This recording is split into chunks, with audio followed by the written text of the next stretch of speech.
Hey, what's going on everyone? This is JoeYoursTruly back with another video, and today I have a quick guide on the tips you need to know if you want to climb wake mode efficiently in Predecessor.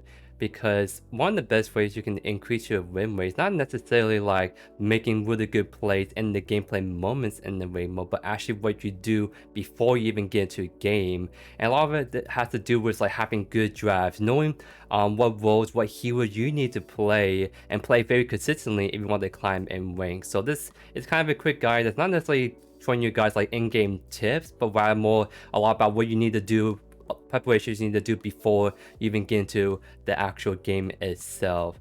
And so before we jump straight into like some of the different tips, I want to just give a quick overview on like exactly how the wave mode is gonna be structured on this first iteration. And it's very important to know that this is the first iteration for wave mode because there's some stuff that's like missing, and the big thing that is missing is actually kind of explained right here. Well, for this first iteration of wave mode, there's no intent phase, there's no hero and role swap, and there's also some just other quality of life stuff missing. And I'm actually not a big fan of stuff like hero and world swap, especially not being in draft, because that's gonna introduce some really bad RNG mechanics, which just has no place whatsoever, and then when competitive mode for Predecessor. So I'm definitely not a big fan of it, but I'll dive a little bit more into it and how we can deal with this bad RNG in the later parts of the video. But essentially, what we do have in wave mode is that you just queue up as you normally do. There's no like role queue. You just kind of queue up and try to get to the role you want to get into a game. And then once you kind of lock in that like role that you want, like the offlane, jungle, and so on, then you go into like the ban phase, which is pretty important to note that this is not like a one team ban, the second team ban afterwards. Is both teams are going to ban at the same time, which again, I'm not a big fan of that because you can get duplicate bans. There's a lot of like strategy that's lost when you're not having the second pick ban to kind of like answer to the other team's first ban, right? But it's what it is. After your team ban the hero, which is based on like the most votes for your team. So if 3 votes are banned for Gideon, Gideon's gonna be banned. If 2 votes are for Gideon, 2 votes are for Sparrow, it's a 50-50 on which hero of the two is gonna get banned on your side of the team. So after the ban phase is done, then it's pretty much just like the normal kind of pick phase that you do in the normal PvP. It's just you pick one hero, one pick, two pick, and just go so on and so forth. The big thing to know is that there's no mirror picks, which is like the very key component of like any wake mode, is that there's no mirror picks. That means that you're not going to get some really duplicate kind of team comps, and really going to come down to just having good team drafts, having good synergies with your team's pick, but also having good picks that can counter the other team's pick as well. But yeah, that's pretty much the whole like gist of like the wave mode. Again, it's missing some really big important stuff like the hero swap, wall swap. That's just gonna make some really bad kind of RNG moments, and I actually have a section dedicated to kind of talk about this more in depth and how we can play around that. But without further ado, the first tip I'm actually going to go straight into for you guys is the most important one, and that is you gotta know the meta and Predecessor. So you can kind of already tell that this tier list format is completely new on this channel right here. And the big reason for this change of format is because we talk about wake mode right here. We got to take in a lot of different factors when we talk about wake mode, and the goals of like this tier list for wake mode is going to be different from like the casual game mode, right? Because whereas in the casual like tier list, I focus more on like what heroes are just strong overall. This ranked tier list is going to be focused more on heroes that you want to like prioritize or focus on, because those are kind of the picks that are actually going to carry your games. Because one good example is that Steel is someone that always rated really high on the tier list for like the casual kind of game mode, but for the more ranked sets, he's going to be placed quite a bit differently due to the fact that even though he's like a really good team fighter, he always does good in team fights even when he's behind. He's not necessarily like the one that can like always carry games solo, right? In the sense that like he can't just like 1v1 anyone like super well. He requires like people to follow up on engagement, because you can be like having like a really awesome game on Steel, but if your ADC is like 0-5, your mid lane is like 0-3, it's gonna be really hard to win team fights because you really lack that damage, right? And so the Steelers is gonna be focusing a lot on picks that are gonna be able to kind of solo carry games, in the sense that like if you're trying to climb out of bronze especially, you don't want to be playing picks like the Steel. You want to be playing for picks that are like gonna really like can 1v5, get pentakills, like that kind of stuff, right? So it's important context about climbing on this tier list. The other thing to know is that this is of course just my opinion. At the end of the day, don't treat this tier list as kind of like the ultimate tier list, 100% facts. It's just a very opinion based, but I made sure to get a lot of good feedback, critique from friends and good folks out in the community. That's kind of like how I come up with this new format right here. Is from based on their good feedback, right? So before I quickly jump into it, let's just quickly go over like the different tiers. This tier pick is going to be the must pick or ban. These are the kind of picks that you always want to consider banning or always want to consider picking because they're that strong in this current meta. The A tier is going to be the picks that are going to be always strong. They're really great picks, but they're not like necessarily like picks you need to have to ban. Like these are the picks that really don't require bans, but these are the kind of picks you always want to kind of consider picking up in your games. B tier is just like not nearly as good as the A tier picks, but they're definitely really strong in their own right, especially really good on people that are like really comfortable with these heroes. This is like their primary heroes. So if you're comfortable picks on the B pick, definitely prioritize them over the A picks. C is gonna start to go down to more like the average performance. They're kind of like they're there, they can get the job done, but they really get outshined a lot by the A, B, and S picks. D is for like situational picks. These are like the picks you only want to pick if you're trying to go for a certain team comp or you want to try to counter a specific hero on the enemy team. A to D is the kind of tier where we talk about like only for one tricks, in the sense that like the performance of these picks are going to be widely different from people from person to person, depending on how good they are with that hero. So they're not necessarily like a pick that the average hero can play, but in the hands of a very well equipped player, these are the kind of picks that can really shoot up in the tier list if they're really good with that person. And F tier is pay your respects, rest in peace, don't pick this hero because every other hero in the game is just way better than this pick. So without all that out of the way, let's kind of start ranking these heroes. And the first one we're going to be going on is the rest in peace tier list, and that is where Revenant is going to go, because unfortunately Revenant just doesn't mesh well with this like on-hit kind of meta. I know on-hit arms got nerfed on this patch, but they're still like gonna be really strong, because again, when adjustments are made, they're very gradual. There's no like, hey, this hero that's S tier pick is gonna go all the way to C. Like that's not how the balance team for a meta is how they tackle the game meta, right? They're very gradual. They're very like, they like to play slow and steady. They don't like to play fast and messy, right? So with that, all that said, it's just like with this meta of ADC just being on hit and maybe some crit in there, Revenant just doesn't feel really good right there, because like he can't take advantage of all the really strong on hit high items. Not only that, but it really feels like a lot of ADCs get really strong once you get 2 or 3 items online. Revenant on the other hand only feels really strong once you get to 4 or 5 items, and that's a big problem because like early mid-game tempo is very crucial if you guys want to like snowball and win the game, right? Like there's always room for a comeback, right? But like you can have a lot higher chance of winning your game if you have a really good early to mid-game and you just hold on to that lead. And the Revenant doesn't really fit into that picture that well, because he needs time to scale. He needs to get 4 or 5 items to really kind of start doing a whole ton of damage. And even if you get to that point, he still loses to other ADCs in the 1v1, because ADCs hit really hard, and especially with on-hit items just having high attack speed and every hit just hitting really hard, it's actually pretty hard for Revenant to actually 1v1 a ADC, because his damage output is gonna not be able to keep up with the on-hit ADCs as much. But not only that, it kind of feels like Revenant struggle to find really good targets to use his ultimate on. Like, sure, you can deny like the Gideon ultimate. Sure, you can maybe like go for really good objective flips by ulting the jungler, but outside of that, it's kind of like a big risk to take the 1v1 if they're not low already, because even if you just ult like, let's say, the failed Gideon, right, if they're not like half HP or lower, they're gonna just turn on you, they're gonna use their ultimates, you don't get to play the game, you just die instantly. You try to ult the ADC, that ADC using on-hit items, it's just gonna completely obliterate you. Trying to ult like the tank or bruiser, they're gonna just sit on you, you just can't do anything, right? It just feels like Revenant is just a very feast or famine character as well. He's very like snowball reliant, and if he doesn't get those early kills in the early game, he just it's gonna take a long time for him to be a big threat, right? It's just like Revenant is just kind of like running joke right now in the Predecessor community. He needs some love because he has not gotten any love for the last few months. And I mean, when he first released, he was like completely broken. That was not a fun time when Revenant's really strong. Now he just feels really weak. So it's really hard to see a place in the meta where Revenant can be just in the between. He's either really good or really bad. And right now he's really bad. So don't pick Revenant. Even though if you're like a Revenant one trick, you're really good with Revenant, don't pick Revenant. Pick any other ADC in the game because they're gonna be a lot easier. They're gonna give you a lot more consistent performance than this pick right here.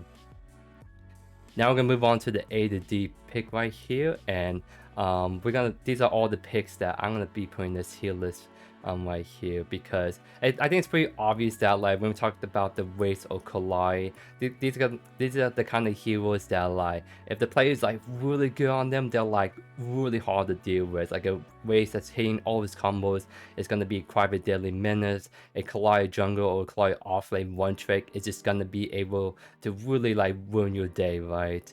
They're not necessarily the kind of picks you want to ban. It's just know that if you start to get to like Diamond and Paragon rank and you have a lot of one tricks running around with Collide Ways, just know that maybe that's when you start to ban them out. But other than that, if you're just the average Joe, these kind of picks are just really bad for them, right?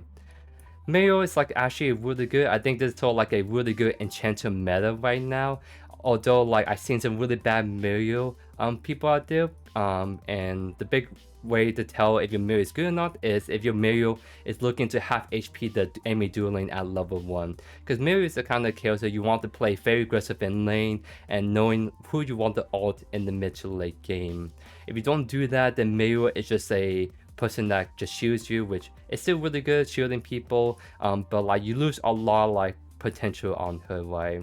Like if you want to play passively, you might as well play like another support like Narbadge, because Mill you have to be playing very aggressively with her from start to finish if you want to see a lot of good value out of her, because when you use your shields in lane, you're not shielding your ADC to like help them live through like bad trades. You're shielding them so they can take better trades and make it the damage they take in return, right? That's kind of like the mindset you need to have when you're playing Mirio. So I feel like she's kind of like the hero that you'll only really want to play with Mirio if you know exactly what you're doing with her. And kind of same thing with Sidewalk. Like I know he got some buffs. I still think he's gonna be kind of meh on this. And again, like this tier list is all about kind of like the picks that's going to help you carry games, and Sidewalk is one that takes a long time to get to that point. And even when he gets to that point, he not exactly have the solo kill threat. He's very reliant on this team to follow up on him tanking for them.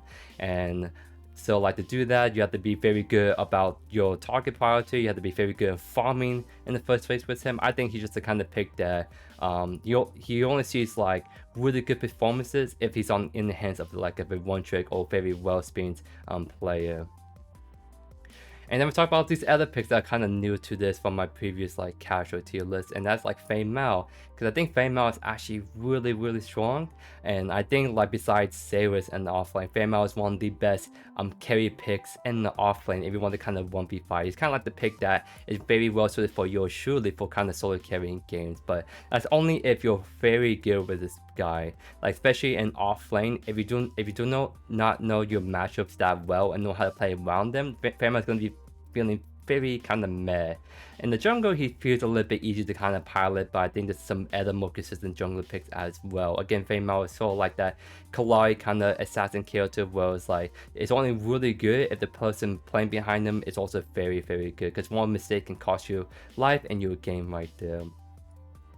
Deku Victor are kind of like the two supports that the performance is going to really be dependent on how good the player is behind them.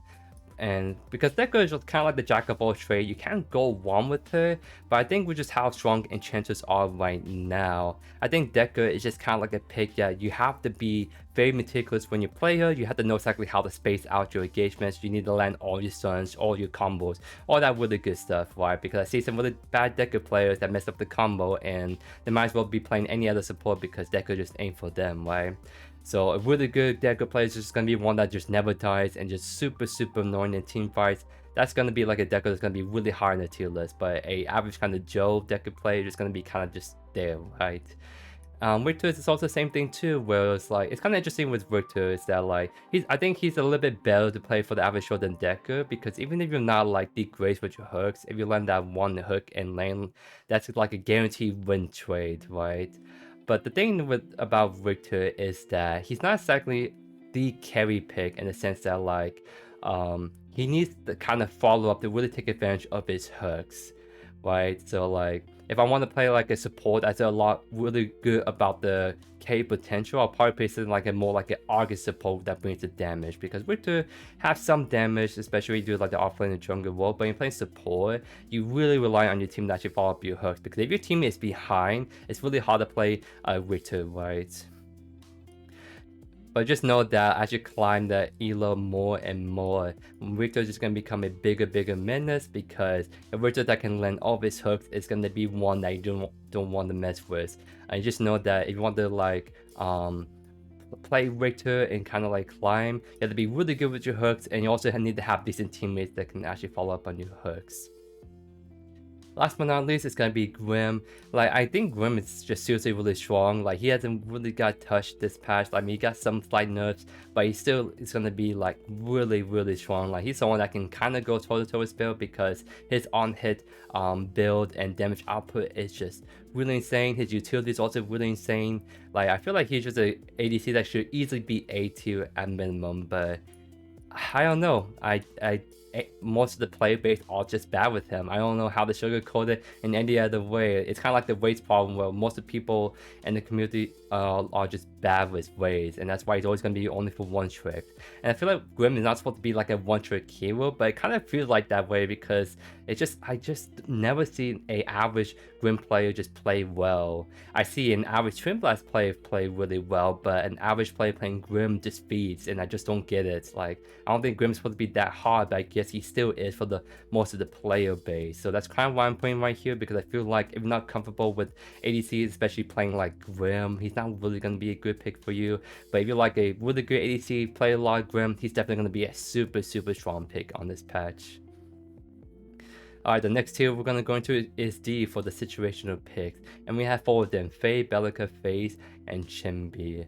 Because Faye is going to be always going to have that problem of cleanses in the game, in the sense that she is very powerful with her ultimate, but her ultimate is at the same time it's very easy to counter, because you just need to build cleanse, and Faye doesn't get the wombo combos 100% damage that she can do.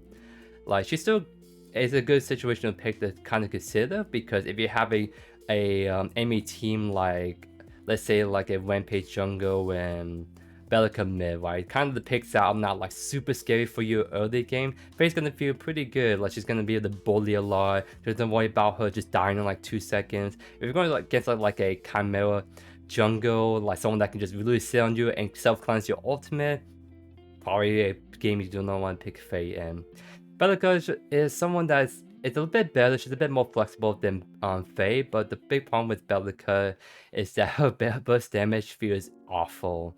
Like, she's nowhere near as good as she used to be in terms of like 100 seeing people with her combo. She's very much more like a kind of team player, and a good team player doesn't necessarily mean a good mid lane pick that can actually carry your games, because it doesn't really feel like Belica has that damage to really carry team fights. You have to really rely on the team to follow up on the knockoffs, which if they don't do that job well, then Belica just feels really awful. And in the support role, she probably feels a little bit better, because you don't really play for the damage as much, but I think there's just better supports. Again, I think this is like a kind of a chance of meta. Belica doesn't really fit into that support meta that well. And then FaZe is going to be like a really interesting pick, because ADCs are still really going to be strong on this patch. So that also means that FaZe should be also strong, because she's the best hyper enabler for ADCs. The issue with that though is that she's very reliant on her ADC's performance and overall just her team's performance. Because if you're trying to climb out of bronze, you shouldn't really be playing FaZe, because she enables your teammate to carry the game. And if you have little Timmy and bronze playing ADC, you want to play a support that's about killing the enemy team, not about trying to enable little Timmy, because little Timmy probably not is going to feed out their minds, and then you as FaZe support is going to be really sad, right? I think fairy support is going to be one of those picks that are going to be a lot better in like a diamond or paragon rank, where you're going to get in lobbies where everyone's really good. You can get a lot of good value out of fairy support. But if you're like in silver, bronze, don't pick fairy. You probably have to pick someone else for the time being. And then lastly, Shinbi is always going to be like more situational pick. She doesn't necessarily like enable team comps that well, because she's a kind of like a selfish split pusher. I know she can be decent in the jungle. There's some situations she can do her mid lane, but most of the time she's been playing off lane and be split pushing. But there's a lot of heroes that can split push and they can do that more consistently and offer more to the table than the Shinbi can do. So Shinbi just one of those picks that, like, unless you're someone that's like a Shinbi enjoyer, someone that like plays Shinbi a whole ton, Shinbi is really just gonna be a situational pick at best for most people. Alright, the next tier is going to be the average performance, and we have Argus, Callus, Howitzer, Morkish, Rampage, and Drongo. Because for Argus, he has the same problem as Belica, where it doesn't seem like he's doing nearly as much high burst damage as he normally does, but he has a bit of a better utility for both mid and support. I think Argus support is going to be one of the best like carry supports, in the sense that if you're trying to climb out bronze, silver, gold, you probably want to consider picking up Argus, because it brings not only really high utility, he also brings a lot of damage, so you can kind of like solo kill people if you have to with Argus. For Countess, she's someone that's like, I don't know, like she's really good right now. It's just like she's really easy to counter, in the sense that like no matter which role she gets into, she's going to get bullied a lot, and if you lose that early game tempo, which a lot of times you will on counts, because that's just the nature of a kit, it's going to be hard for you to find that big swing combat mid to late game. Like it's a little bit better just to play like a really strong early pick that does decently in the late game, than playing for a weak early but strong late game kind of character.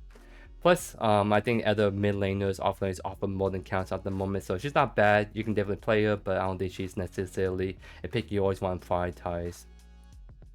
Howitzer is actually a pretty good mid laner. I just think that compared to some of the other majors we're going to be going into later, I think he doesn't offer as much utility or flexibility as them. He's definitely like a good mid laner that's kind of hard to kind of kill in the early lane phase, because he has the E, he has the ultimate, he has a very long range kit, so he's very like good in the 1v1 scenario. But when you're picking a mage, you're picking mage for like the big AoE, the big team fight aspect, and Howitzer is not necessarily like a great team fighter compared to other mages. He's very good for single targets, smaller skirmishes, but falls off hard in the big team fight. So he's just kind of like an average performance in my eyes. Morkish is a character that I think she's going to be like a low elo stomper, very easy to use. If you're very new to the game and you want to climb mid, you can probably pick up Morkish, but she falls up pretty fast as you climb more and more, because she has a kind of a inflexible kind of kit, in the sense that like she's only very exclusively single target damage, and she's very short range at that, whereas a lot of picks like the Howitzer and the Countess, they have a lot of like more longer range, I have a lot more consistent higher busted damage, or a lot more AoE components, right?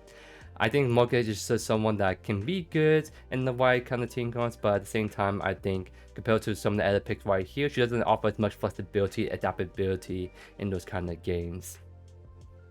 Rampage, solid jungle, probably one of the better ones for tank, but he's not necessarily like the best carry jungle pick like a Chimera or Fame Mouse, so good for like later kind of ranks, but not so much for like the lower ranks if you want to try to climb with him. Drongo is someone that it's gonna probably surprise people. You could argue he's like a B pick because AC is just strong at the moment, but I feel like compared to some of the other ADCs, they do a little bit more consistent job than he does, in the sense that I think Drongo does best when he's trying to counter certain heroes like Crunch, but if his Gag Grenade Silence is not really countering anyone, I think you're better off picking another ADC in his place. Alright, the next tier is going to be the great pick. We're now going to start thinking the territory where like all these heroes in S, A, and B are the kind of picks you want to strongly consider picking up and playing or banning if you want to really get serious about climbing, because these are going to be the picks that are the most consistent but also the strongest in this meta. And start off, we're going to be talking about the B tiers, and the B tiers we have Aurora, Steel, Greystone, Ceres, and Murdoch. It might surprise some people to see that Aurora is in the B pick, but I think the big part of the reason is because Aurora's best play as kind of like the same way as Steel, where both Steel and Aurora are best in team fights. They can kind of hold their own in the 1v1s, but they will both require a lot of follow-up, in the sense that like they can't really solo kill anyone super fast. Like Aurora can maybe solo kill an ADC, but it takes a while to do that. It's much slower than the other picks, so she's best played as someone that can have a team that can follow up on the engagements. And the thing with that is, like, you want to climb rank, you want to be prioritizing picks that are very good at 1v5 or getting the solo kills super well.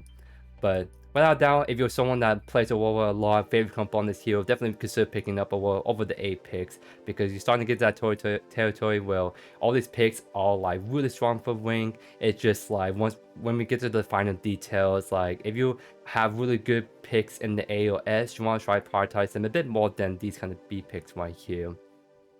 Greystone has a lot of bad matchups in offlane, so his best role right now is jungle, and it's a little bit awkward still in the jungle. I feel like there's better jungles that can bring a little bit more consistent fire, especially early game, but he's not necessarily bad at all. Like, in the right situation, he can be quite a big menace.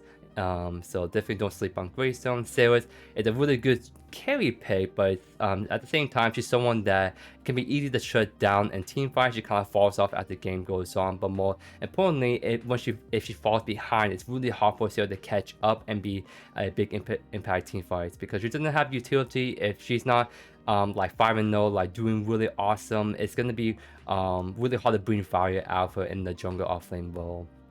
And then for MODOK, he's just a really solid ADC. He has very good self-peel with his base kit. He can kind of snowball easier compared to other ADCs with his global snipe. But I think compared to the other ADCs up here, I think they are like safer, more consistent, easier to play than MODOK, in my opinion. Alright, then now let's go into the A picks right here. They're always strong, which is going to be all of these picks right here with Grux, Crunch, Quan, Gadget, Iggy, Twin Blast, and Kira. Because I just talked about how like I do consider Twin Blast, Kira to be the better picks than MODOK, and the big reasons for that is because they have a dash, which kind of sounds a little bit silly, but it kind of, when I observe people play ADCs, the ADCs I see pick up the most and higher elos, and the ADCs I see the most consistent performance out of are like the kind of like the Twin Blast and Kira, and it kind of ties into the dash, right? Because MODOK has great self-peel for himself with the knockback, mines, and moon speed, but he doesn't have a way to quickly reposition himself necessarily. As soon as they top up him, it's hard for him to like quickly get out of that bad situation, right? Twin Blast and Kira, if there's a Deku Ball trying to like stun them, they can quickly dash out of the way. If they see a Crunch is trying to go and charge at them, they can quickly dash out of the way. It's just easy to play in ADC when they have a dash, because a dash is easy to understand. You go quickly one direction, so the best way to self-peel for yourself is to quickly go away from the danger. So it's just really easy, consistent to like be safe with these 2 picks, especially with Twin Blast, because he has a very good mid-range, even long-range kind of kit, where even if he can't walk up to the wave, he can last it from afar. You just have a very, very safe kit. Like, Twin Blast is probably one of the safest ADCs in the game, and that's why he's always going to be a strong pick for ADC, because he's always going to be really consistent and easy to peel for himself while offering really high damage, because both Twin Blast and Kira our best play with on-hit builds at the moment, and on-hit builds is just like the best way to build ADCs at the moment, so they're gonna be doing really, really good in this meta with that damage output. And then when you talk about like single target damage, Kira definitely like out damage the Twin Blast, but she's a bit riskier to play, a bit more in your face. So, but even then, like, she's still like really high single target damage. She shreds objectives. She wins 1v1 super well as well. So like, both of them are just really top rated kind of ADCs at the moment. I think those are like 2 picks you can never go wrong with. And then on the offlane side, we have Grux, Crunch, and Quan, and all of them can also be flexed in the jungle as well. I know some people are probably going to come into the comment section down below and be like, oh, Grux is S pick, because I always have to ban this guy because this guy just ruins my games, right? I hate to break it to you, but if Grux is the kind of pick that you feel like you always have to ban, then you need to get good. There's no way to sugarcoat it. Grux is the kind of pick that is like a a low elo stomper, in the sense that like in the low elos, Grux is just a huge bully. A lot of like gold, silver, gold players probably won't know how to deal with the Grux. So like at first, Grux may seem like a very good pick to climb with, but eventually he will fall off because against really good players, it's actually easy to play around Grux. It's actually easy to bully the Grux, just constant CC, play around team fights, because the big thing in this meta is just the short time to kill meta, and the best way to kill Grux is just to bust him down, which is pretty easy to do if you have 3 or more people just look at him, throw CC, throw abilities, and boom, he's dead. He doesn't get the Grux, he doesn't get to play the game. And even in the off lane, it's very easy to camp, so if you have like a good jungler mid laner, they know that every time they go gank off lane, it's going to be a free kill most of the time, because Grux really just can't put the distance away. So again, I think if you want to climb with Grux, there's no issue with that. He's going to be good for most of the time, but once you get really close to like Diamond, Paragon Wake, just know that he's going to start to fall off quite a bit, maybe to the point where he start to go more on the great pick side. But I know that most of the Predecessor community, unfortunately, are not great into Grux. They just don't know how to deal with him for whatever reason. So I just think that like he's gonna be always strong at best. I think it's the bait to ban him compared to the other S picks. Crunch is someone that does actually do a little bit better in the higher elos compared to Grux, in the sense that it's more flexibility, more adaptability, especially in the jungle role. But again, his biggest problem is CC. But he's also still at the same time a great carry pick potential. He wins most of the offlane matchups. It's really hard to win a 1v1 against Crunch. Late game, it's just team fights are the ones that he kind of struggle a little bit against. And Quan is someone that does great in both the 1v1s and does really good in the team fights as well. I think Quan does have some skill ceiling to him, so it's not like someone that you can kind of face wall like with a Grux, but like, I mean, Quan literally just wins almost any matchup in offlane. He's still really strong. He got buffed, like he's just gonna be even stronger in this meta, so he's definitely gonna be a pick that can be really great from a carry pick potential, where you're trying to like solo kill people, but also really great in team fights as well. And then Gadget, Iggy, they're both like still really gonna be really good mages, especially with some nerfs coming to like Gideon. They're gonna shine a little bit more, because especially Gadget is gonna be one that's gonna be doing really good into Gideon. Both of them are just as good picks overall. You just can't go wrong with them because they do a lot of high sustained damage, especially Iggy. They're both safe in lane. Like Iggy not as much to Gadget, but Iggy does a lot better in lane compared to like a Mortgage or Bellica, for example. I think just both of them are really great mages. They're both really good for objectives, team fights, 1v1, so on and so forth. Last but not least, we're gonna go for the must picks or ban tier.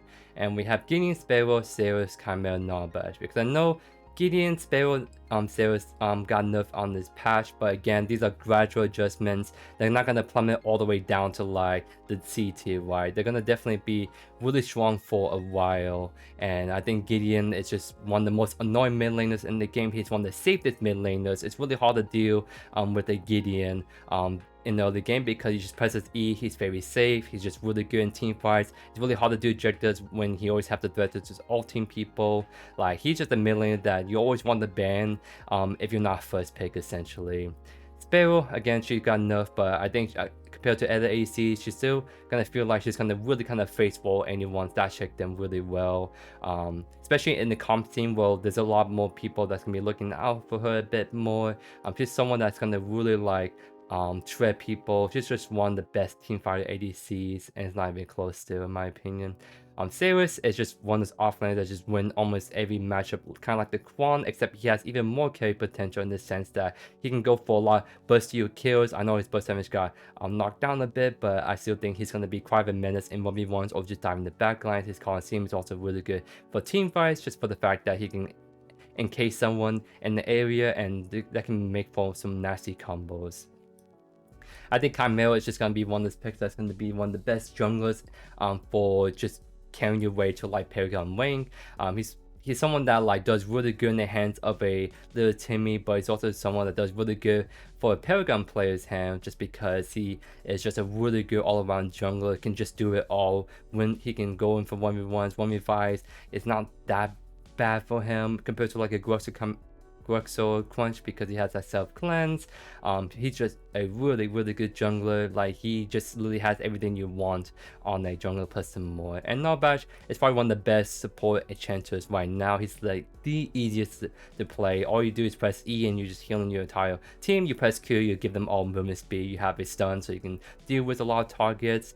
And the thing that makes him even more absurd is the fact that Everbloom just gives you like damage mitigation, tenacity whenever you heal people. So do you have a Nalbash is literally giving his whole entire team damage mitigation, increased tenacity mid to late game. That's just absurd. So like he's a pick you can sometimes ban, but like he's just a pick that's always gonna get picked because he's just that easy and that impactful in those team fights. But yeah, that's kind of like a quick rundown on my tier list. I say quick when I'm looking down and see like this is a parts play minutes. That's just bad habit in mind when I'm trying to get really into the nitty gritty details of a meta tier list. But I hope you guys got some really good insight from that, because that is one big important aspect when it comes to climbing rank, is knowing the meta picks. And I think I did a decent job giving you guys a quick rundown on the meta picks and why you want to prioritize like the S, A, and B picks and not necessarily like the C and D picks as well. Alright, so for the next big tip I can give you guys about how you want to climb rank efficiently and well is how you want to approach the draft phase, because the draft phase is very important when you talk about from the competitive sense. Because if you ever follow along like the PCC or any competitive tournaments on Twitch and YouTube, you know that there's a lot of strategy and a lot of depth that goes into the draft phase, because you can literally win or lose games based on your team comp. And unfortunately, it's not going to be as easy to kind of control that factor, because again, as I kind of mentioned in the intro part, we're missing some really big quality of life stuff that should just be in the first place, such as the hero and role swap. Because it's almost just a standard in ranked games to have this kind of mechanic of swapping roles or swapping heroes. Because if you don't have this mechanic, and you're gonna get in situations where you can literally get screwed over by Bad RNG, and I hate that so much. I hate it, because when you talk about in ranked mode, you're talking about like climbing, being the #1 or whatever kind of stuff. You want to have a good rank system that can support good skillful plays and good skillful knowledge and drafting, which kind of goes out the window when you have like Bad RNG introduced. And what I mean by the Bad RNG is that we're gonna actually take a quick look at just a screenshot. Right, this is just like a PvAI game I just kind of get in, just trying to show you guys a better visualization of what I mean by Bad RNG. Because for example, in this draft phase right here, I'm first pick off lane, yippee, I get to pick Sarah's the must pick, must ban kind of character, right? But then you look down here and you see that my mid lane and ADC are the last two picks. And what that means is that with like my tier list I just showed you guys, showing that like the Gideon and Sparrow are like the strongest like picks in their respective roles. Those are the picks you always want to pick or ban. And the thing with having with this draft means that like let's say I'm first pick and Gideon is not banned. The smart thing to do is I'll pick Gideon and swap with my mid laner pick, and he picks offlane for me, right? But that just does not happen because there's no hero swap, there's no role swap. That means that if Gideon and Sparrow are both up and I'm offlane first pick, I can't pick Gideon or Sparrow because there's no way in heck I'm going to play Gideon or Sparrow in the offlane role. But they're both really good picks right now. And so like because of the bad RNG order of this draft phase, Gideon and Sparrow are going to both go to the enemy team, which have a lot higher chance that they can just both pick them up. So like so that means that we could get a draft where like I do Sirius first pick, but because of bad RNG where my mid laner and ADC are the last two picks, that means that the enemy team will most likely pick up both of them, and we're gonna have like a Gideon Sparrow we have to deal with, and that's just not gonna be a really great time, right? That is just one like clear example of what I mean by bad RNG. Like this should not exist. Like the fact that we can't pick the most OP ADC character because she's the last pick just means that we have to ban her. And that's just gonna go straight into the biggest tip I can give you guys when drafting smallly is you have to pay attention to the order of your draft right here.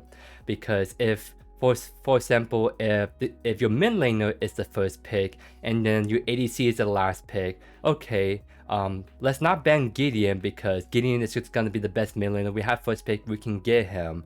But let's ban Sparrow instead because there's no way we can pick up Sparrow because she is last pick. So let's ban Sparrow. And what that means is that you're gonna have a lot easier drafting if you do it that way. Because during the ban phase, I'm 99% sure you can like type in the team chat, you can be like, okay, can you play Gideon Sparrow? Okay, cool. Let's not ban them because of the first 2 picks, and let's ban Xerath because our offlaner is the last pick. Like, I can't emphasize enough how important it is for you guys to pay attention to the pick order in your draft, because based on the pick order draft, you have to like choose your different bans, because there's nothing wrong with always banning like the game Sparrow every game.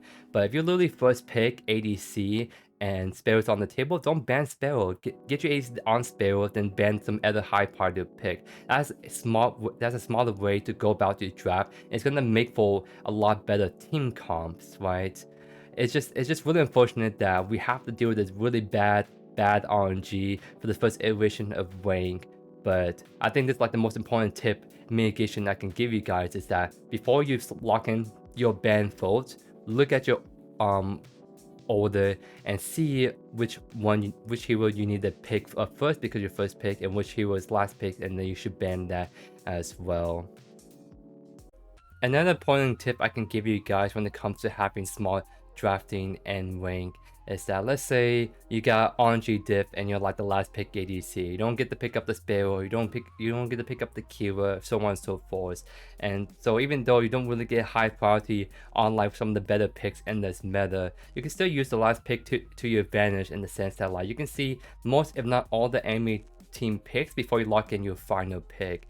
And that opens up the room for really good counter picking, because not all about just playing your most comfortable picks, or also playing your comfortable picks that are also gonna be good counters or go well into like what you're facing on the enemy team. Because let's say you see a Crunch and a Kira on the other team, your one really good pick you can do as ADC last pick is Drongo, because a Crunch hates when he's in Drongo's Sky Grenade because he doesn't get to do his combos. A Kira hates Drongo because she can never alt team fight because she's gonna get silenced by an ADC. Like, that's one just really good example of how you can use the pick priority. Like, you can't control like when you get the pick because you get RNG Diff and rank mode XD, but like you can at least like take that advantage of like, hey, I'm like one of the later picks. Hey, I'm like offlane last pick. I see that's a Grux offlane. Okay, who's really good into a Grux? Shinbi is a very situational pick, but she's actually really good into Grux. Or like, hey, Steel is also really good into a Grux because Steel just doesn't let Grux get to play the game at all.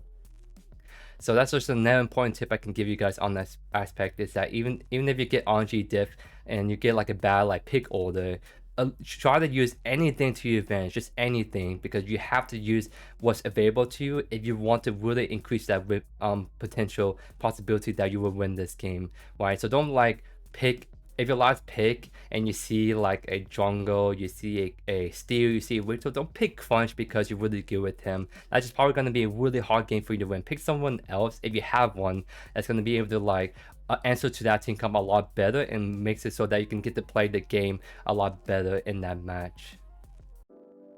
So if it wasn't obvious enough, you can tell that JoeYoursTruly really despises this first iteration of Rank because of the problems I just outlined a little bit ago. And I mean, like, to be fair, like, they say they're gonna add these features in the coming months, right? And I mean, maybe we can get Hero War Swap like pretty fast, like within the next 3 weeks we can get that in. But it could also be like 2 or 3 months before we can even see Hero War Swap and Predecessor rank. And the longer it takes for these fundamental features to be in, the more it's going to hurt the integrity of rank because of just bad RNG mechanics that can really screw over lobbies, and there's just nothing the players can do about that. But I do have faith that Misters are going to do the right thing. They're going to be really diligent and trying to get these features in ASAP. But for the time being, for the first like few rank weekends, it's just going to kind of have some really bad moments from time to time because of just bad RNG and bad like pick order and all that.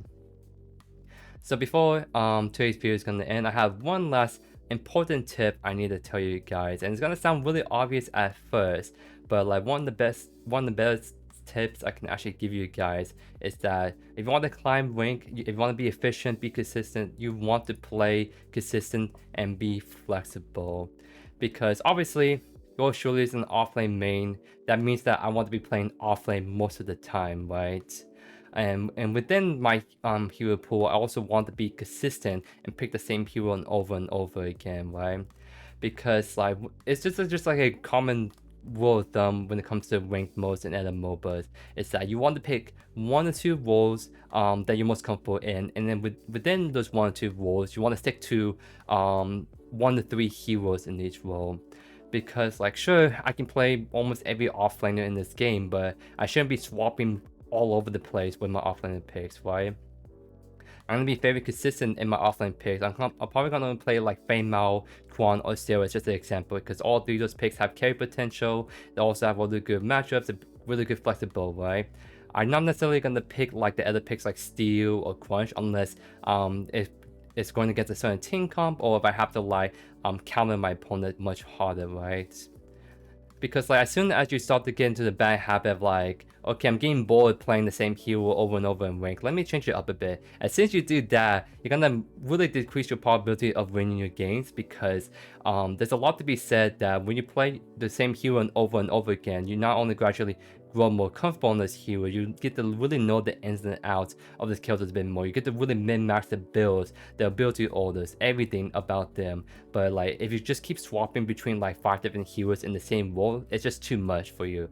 Stick to 2 or 3 heroes that you will only play in offlane. Maybe like have like a good 1 assassin offlane, have a good tank offlane that you're good with, so that you can pick 1 or 2 depending on your team comp, right? So you want to be consistent, and that also means that like let's say you get into your secondary, or you maybe like let's say you go into your mid lane role. Like for me, mid lane is probably one of my worst roles, because it's the role that I play the least. So in the off chance I happen to get fill into mid lane role and there's nothing I can do about it, then I'm gonna at least have 1 or 2 picks that I can play very well. Like for example, Count is someone that always liked to play in offlane a whole lot. She's also good in mid lane, definitely. So just maybe a pick that I'm always going to be making sure I'm good on, because if I do get unfair into mid, then at least have my comfort pick counters. I can work with that.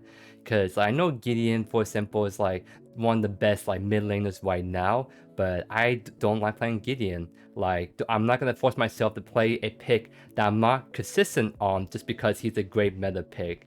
So what that means is that like if I get filled mid and I can't play Gideon, I'm gonna convince my team to ban Gideon, because I'm not gonna play Gideon. I don't want the enemy team to get Gideon. Let's ban Gideon. And so that's like a very important thing to know, is that like you want to be consistent and flexible in the sense that like you want to at least have 1 or 2 heroes in every role that you're comfortable on, and then your primary roles you have like 2 or 3 heroes that you're very like good with, right? Because again, there's no like way to like queue for your role. You can't like choose 2 roles and only be queued for those 2 roles. You're gonna be going to a lobby. If your lobby happen to have 3 ADC mains, well, get diff by bad matchmaking. Not bad matchmaking, but get diff by bad RNG and matchmaking that places 3 ADCs and on your team, right? So like, okay, my ADC main, I can play my ADC role, but I'm very good for offlane. I'll fill offlane this game, and I'll play the 1 or 2 heroes that I'm really good in, right? I can't emphasize enough that it's very important that you guys are consistent in your picks, playing the same heroes that you're best with over and over again, because that's the only way you can really climb efficiently, is if you keep playing the heroes that you're best with, that you're most consistent with. But also you need to have picks that you can be flexible with. I got Phil jungle. I can only really play 2 heroes, but those 2 heroes I can play pretty damn well. Like that's just very important that you're very consistent regardless of the role you play, because you at least have 1 or 2 picks in every role that you are just comfortable with. That's not to say that you should go play normal PvP and try to get good with AC enough to the point that you have 1 comfortable pick. Don't do that necessarily. Just know that if you do get ADC role, you have a backup plan. You can play Twin Blast, because Twin Blast is the most easiest, most consistent ADC you can play, right? But yeah, that's about it for today's videos. I know this is probably a little more lengthy one than I thought it would be, mostly due to the fact that my tier list section went on pretty long, but I think I was pretty dang thorough on all the different tips and all the knowledge that you guys need to come well equipped with and be prepared for if you want to take rank seriously and climb efficiently. And this is only just before getting into game.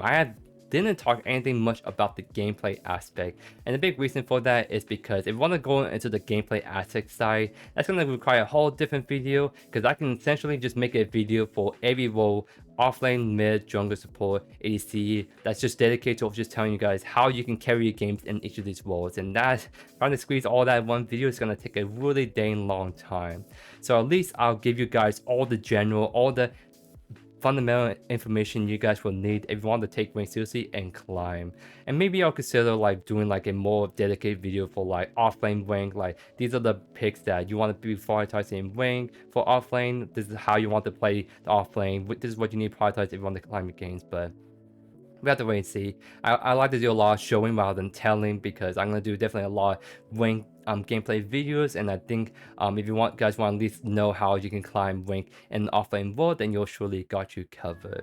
But yeah, that's about it for today's video. So hope you guys enjoy today's video. If not already, subscribe to the channel so you don't miss a single beat by YoeYoursTruly. And definitely let me know down in the comments below if this video is helpful, if there's any other tips and tricks that I missed that you guys think is important to be focalized and that people should know before the rank Saturday session happens. But yeah, thank you guys again so much for all the support.